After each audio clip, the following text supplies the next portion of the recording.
Hey, what's up guys, and welcome back to Tan Tennis channel.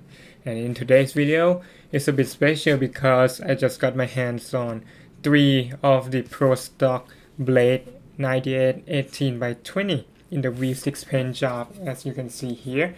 And I believe that these rackets belong to WTA number 2, Aryna Sabalenka. I'm not sure if you can see the sticker inside. So these are some pictures of the original conditions that the racket came. One of them is used heavily. It's this one that I'm holding. Yeah, you can see that it's being used. The other two are in pretty good condition, and you can see in the photos that it has a sticker placed inside of the throat with her name printed on it and with string tension as well. The sticker dates back to October 2018, which is close to the end of the season. Looks like they used Yonex drinking room at this particular tournament. I'm not sure which one, but I believe it's in China. Strings came with Luxilon Allure Power on the main and Luxilon Ace on the cross. So I searched for some photos of her in 2018, and yeah, her rackets look pretty similar to mine and with the same string, so I'm pretty surprised. And the way she does her over grip looks exactly the same to one of the rackets that came original. So I believe that these rackets are real. Let's take a look at the spec. So the first one, I replaced the replacement grip and put on the over grip and restrung it with 2x-Soft 17. So the number should be close to the actual racket the most. Swing weight comes at 327 and the balance of the racket is 32.7 centimeter or 5 points head light, and the static weight is 324 gram. For the other two rackets, I haven't put the over grip just yet. Swing weight comes at 325 and 326 and the static weight at 306 grams. So if I put replacement grip and over grip, it should be around 325 grams. So I can say that these three rackets are pretty much identical. For the cosmetics, the racket comes in a glossy V6 paint job, as you can see.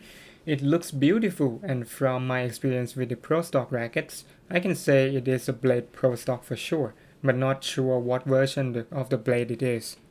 I honestly don't have experience with the Blade 18 by 20 that much because I normally go for 16 by 19 straight. The only ones that I know are the N blade, the K blade, and V8 V9 in 18 by 20. So if I have to guess, I would say this is the K blade mold. And why is that? It's because the grommet of this racket and the K blade lines perfectly the same, like I cannot tell the differences. And when I hit with it, it reminds me of the K-Blade Pro Stock in 18 by 20 that I have playtested before. But does it feel like the retail K-Blade? It's close but not exactly the same. I think this Sabalenka Pro Stock feels more solid and flex just a little bit more, and it's a bit more dampened as well. My first impression on this racket? Well, it's super demanding.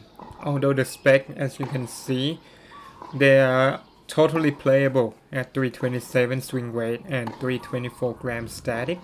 It doesn't feel like that at all. I feel like I'm playing with something like 340 swing weight. I can feel that this blade is thirsty for blood. It cannot be played casually. The ball just not gonna send off. Or if it does, it will be far below what you would expect. It's like you put 100% and not getting 100%, but rather you get only 90%. And when you swing casually at 60 to 70%, you only get half of that.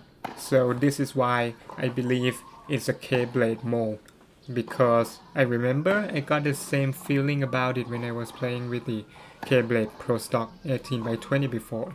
It's probably one of the most underpowered rackets I have ever played with. Sweet spot is small, you need to time it right.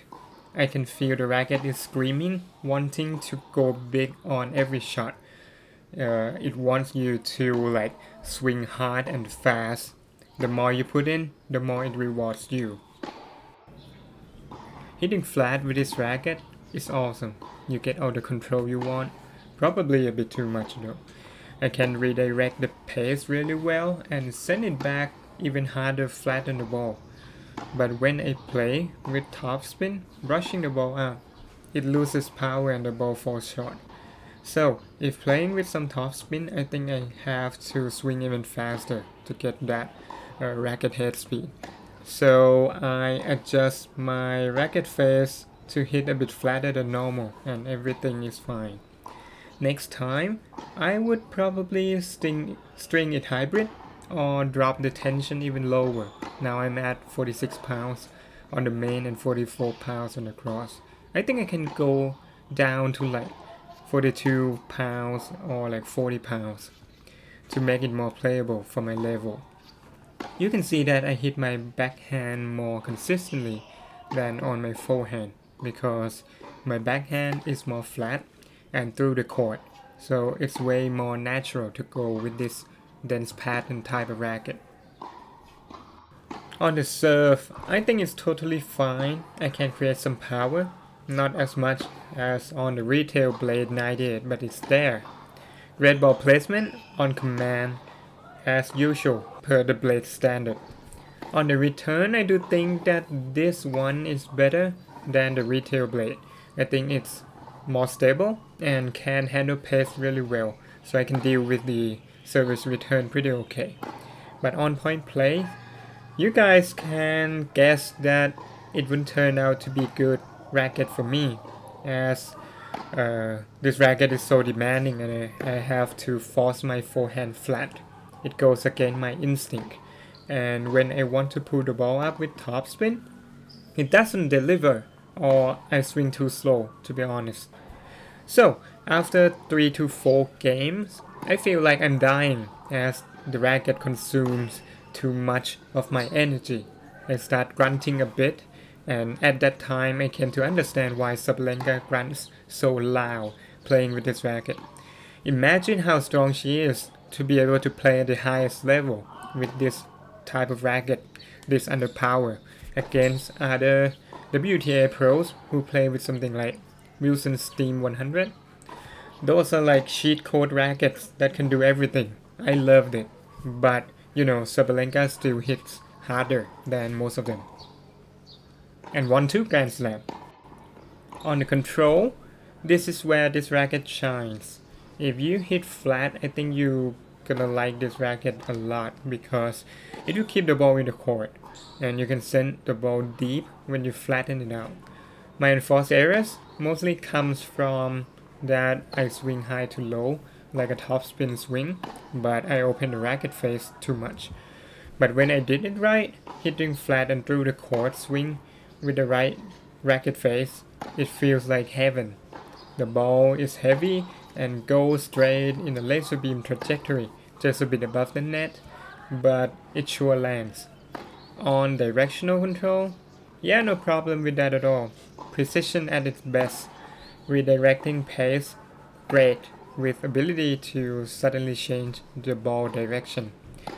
Yeah, that's pretty much it for today.